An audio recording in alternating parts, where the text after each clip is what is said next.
4. This is the weekend break. I've been doing a little bit of reflecting this week on the Australian Open, which finished up last weekend. It was a wonderful tournament, very successful, record crowds, lots of talk about it, great telecast, Channel 9, all the rest. It was great, and I do love the tennis, not perhaps as much as the person with whom I live. She watched a hell of a lot more probably than I did, but look, it's still terrific. But there was a lot of talk about crowd behaviour at the tennis, particularly this year. And I think it's been building up. And I think a lot of us have been, who've watched tennis over the years, remember, polite applause at Kooyong and blokes who were playing tennis who weren't heavily tattooed and called everyone bro. It's changed. Or has society changed? Fan behaviour, do you think it was out of control, or are we just a ruder society? I had to talk to an expert. Mark Carter is an expert in people and behaviour. Joins me now on the weekend break. Good afternoon to you, Mark. Good afternoon, Grubby. Great to join you. You too, mate. What are your thoughts? I just thought, when people yell out as somebody else is about to serve, or they boo you when you're injured, as happened to Djokovic, or they applaud somebody when they do a double fault. Is this just our society, or what is it? Yeah, look, you can apply this to a change in demographic of crowds now coming to these events. I love what you said before, like decades ago, that demure of past tournaments has kind of gone. And these Australian Open are battling to bring in new fans, and that means balancing fan experience with player experience. And with that, you bring this Happy Gilmore-style attitude that comes with it at times. It's an interesting one, because tennis used to be, you'd think, nobody outside the eastern suburbs plays tennis, and, you might get the occasional wag calling out something in the crowd, he's a naughty ex-Scotch boy who's been having too many pims in the clubhouse or something like that. That was about it. But now it's more like a football crowd, isn't it? Well, actually, funny enough, Destiny, the Australian Samoan-born player, she said that coming off the court. She actually said it was more like a rugby crowd. And you think about that as well, because think about the spatial dynamics of a footy game. Stadium's bigger, over 20 players on the pitch, whereas at a tennis match, you might have 20,000 fans closer to the action against the individual, so it's more in your face. But again, the fan demographic has definitely changed. But it's not the only sport. Think cricket and golf. I don't know if you like the Phoenix Open. It's known as the party course, right? Yeah. 20,000 people ran that short par 3. And when Sam Ryder hit a hole-in-one in 2022, it was like a bombardment of beer cans onto the course. They had to shut the game down to clear the course. So it's this changing dynamic to some degree of how do we bring in new fans that are not aligned with the old traditions and demure, and how can we educate them? And I get that. To get this balance. And I get that. And do you think people nowadays, and this is in general, they've paid their 2 bits to see the high diving act, and they want to see the high diving act? I mean, they feel a little bit more entitled and want to be able to behave and be who they are and do what they damn well please. For sure. There's some of that going on. Again, it's not to generalize and say everybody's like that. It's minority or groups that are like that, but for sure that's there. As is, fans that are going to replicate behavior that they see of their idols. And that's what we see at the Open. There's a microcosm of a macrocosm of what's playing out in world arenas, if you think about it that way. It's the same dynamic playing out for sure in that regard. Something described as the Kyrgios effect. I mean, look, I haven't met Nick. I'm sure he's a good bloke and he calls everyone bro, but he has behaved poorly. He uses what used to be called bad language. I mean, I was, raised, when you weren't allowed to say pregnant on television, as I've said a number of times, and it's true. The liberal sprinkling of swear words, which you didn't say in front of your grandmother some years ago, and now you don't care. They're in common everyday use. Is it just the way society's going anyway? Do you think, Mark, on just behaviour? We definitely see more a willingness to be more open and speaking out, right? And I write a bit about the the behavior aspects when you think about social media and everybody's ability to speak out. But it's less common that what people would yell about and put in all caps on their social channels, they don't necessarily bring that in and yell out aloud at matches. They get into the excitement and the hyperbole. But players like Nick, great. And every generation has its mavericks to some degree. Sure. Right? That lift and bring that excitement. So I think, though, with that comes both sides, that incites and fuels people to bring that energy. And as much as he feeds off it, I mean, if you look at players, some of them really feed off that. Yes. Some don't.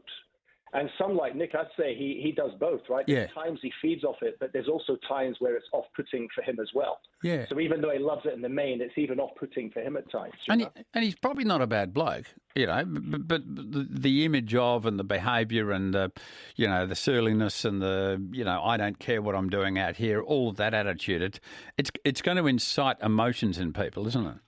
For sure. For sure, and we see that playing out. And sometimes you think when they won the doubles last year, Krokonakis, it was like really excited and people were getting into it. Oh, it's great. When it's on the individual, it can sometimes have the detriment effect. Yeah. I think, though, you put that in the hands of the individual. I've been alcohol-free, Robbie, for 5 years. Yep. When I go out, I'm the designated driver. But think about the same at tennis. You could have a designated diplomat in your group that tells you when to pull your head in a bit, right? Because sometimes we know ourselves if we're getting a bit vocal, regardless of what our idol's doing. So maybe we can take a bit more responsibility ourselves or within the groups a little bit too. And that's the other thing about the tennis these days. Alcohol's everywhere. Alcohol does have an effect on some people's behaviour, doesn't it? For sure. You're talking to a former tour guide in Europe. Mm-hmm. And the worst time to try and get on the microphone and keep crowd control was after a huge night out, right? You got to manage the crowd certain ways, and there's certain things you can do to do that. So for sure, where you have large volumes of people, sometimes frustrations as well. I know people that were at the Open a lot this year, and they had some frustrations with some of the ticketing and aspects. And if they've got any of that, it might come out too. So where you add large volumes of crowd, who's inside of excitement of what's going on, you're going to get some of this playing out for sure. And do you reckon people these days are more they get crosser with retailers? They get angry with stuff that might go wrong instead of just saying, okay, mate, yeah, I can wait. Yeah, I'll fix it. You go into cafes and restaurants now, and invariably there's a sign saying, please be respectful to our staff. I mean, really, do we have to be told how to behave? Why do people see fit to behave a certain way? Why have we let behaviour get out of control the way we have, do you think, Mark? You can link that into this experience economy that we're now in, where people are looking for that next experience. And so they come with high expectations. They do want to have that experience. They've got preconceived ideas of what that should be or could be. And so, yes, if it doesn't pan out that way, those frustrations come to the fore. So I'd agree with that. Definitely there is higher expectations and demands almost feeling a right to. Yeah. And losing their patience a bit more. But I've got to say, though, one thing I love, and I've noticed it going back years now at the Open, they do some really subtle things to do crowd control. You'll love this. Like whenever they put Sweet Caroline on. Yes.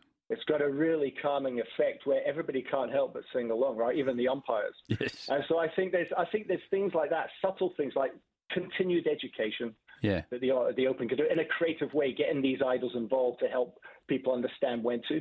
The umpires do a great job of that. They kind of give a bit of leeway as they must with experience, but they do get a bit firm. Yeah. But I think subtle sensory pieces to help kind of give cues to the crowd as to when to calm down a bit could be done as well. So I'm sure it's on the radar for the team there. They do a great job in terms of how they can do that better. Agreed. And look, Mark, I loved the tournament. I think it was fantastic. It was Melbourne at its best, the weather, the city, the whole thing. But people's behaviour is changing. And I just wonder whether are we all on board with this? Are we all okay? I'd love to hear from you. Did you go to the Australian Open this year? Watch it on television? And what are your thoughts about the crowd treatment of Danielle Collins, who gave it right back to them? A bit of a bum slap and all sorts of posing and everything else. But she was being booed because she dared beat an Australian up and comer. The treatment of Djokovic, Nick Kyrgios. Did you really think the crowds are more hostile? And is this okay? Or do you think it was just, you're allowed to do what you like at a sport, we do at the footy. But they're our team. I mean, I don't care about some person from another country with a racket in their hand playing for no one but themselves. Why am I all of a sudden upset about them winning or losing. It's not like it's your footy team that you've been born with. You know, it's I think different. that's a great point. Yeah, that is that kind of national jingoism of pride. Yeah. Because yes, they represent a country, but to your point, they're still representing an individual. Yeah. Look, I think there's a couple of quotes that I think I was watching as it played out. Yes, I did watch some of the games, but I love this one when it was a really fiery debate because there was a handful of incidents and you called them out. But one big fan saying sarcastically, he was going, "Oh yeah, how dare Australians support an Australian player playing in an Australian Open? Just imagine." Now, that's fine. Yeah, I saw that. Yeah. But there's a difference. Supporting an Aussie player in an Australian Open is not the same as negating or berating somebody from somewhere else. And that's it's head and tails. So that's the difference, is understanding. You Agreed. can support your player without having a berate, and that's the education piece that needs to kick in. I remember when when John Newcombe 50 years ago beat Jimmy Connors in that epic final at Kooyong, and he wasn't meant to win, but he damn well did, and Nuke was wonderful. We went absolutely nuts for Nuke, but we didn't abuse Jimmy Connors just because he was the up-and-coming brash young American, blah, blah, with a steel racket and how dare he and all that. But there was no abuse. You know, it was all it was all shaking hands and everything else. So we've changed in that way, haven't we? It's them and it's us and it's no. If we're for us, we hate them in that case. You know, it's that a bit more. I don't know. It's creeped in. It's definitely creeped in. And the other quote that sprang to mind was from John McEnroe. Funny enough, who, let's face it, was a bit of the villain in his day, right? Rambunctious, all right. But I mean, I caught his one as well. When you mentioned the booing of Djokovic, right? He actually quicked in a quick line because he went, "Surely they can't be booing him." Yeah. He's won this thing like 10 times. How can they be booing him? Yeah, that's right. You know, and so even for somebody like McEnroe to kind of notice that and come in and pick it up, then it's a sign that it's picked up. And other players like Jack Draper, Britain, he wasn't alone. There was many players came out saying it was the worst abuse that they felt they'd caught. Yeah. So it's definitely been a rise, been a bit of a rise. So. I was just looking back on it during the week and thinking, great tournament, but this was a big talking point. It's great to talk to an expert who you are, Mark Carter, expert in people and behaviour. Great talking to you today. Thanks so much, Grubby. Thanks for having me on. Enjoy the rest of this fine summer day, mate. Oh, loving it, mate. Thank you so much. But what about you? Did you go to the Open? What are your thoughts about the crowd treatment? And do you sometimes sit there and get, actually, you're applauding someone who's just done a double fault. This is embarrassing. But, you know, by all means, support the Aussie. But do you reckon it's okay? Or do you just think this is endemic to society? No, we're all a bit entitled. We're all a bit self-important. Or we're just damn rude. Whereas one day we weren't. We'd pulled back. We wouldn't abuse staff in a restaurant. We wouldn't abuse the bus driver. We wouldn't get cross. Oh, well, if the coffee's a bit late, that's okay. Why are we like that? It's just the way it's gone. Or do you think Australian Open, bit of an isolated incident, or do you think it is reflective on how society behaves these days? What are your thoughts? I'd love to ring up and have a chat.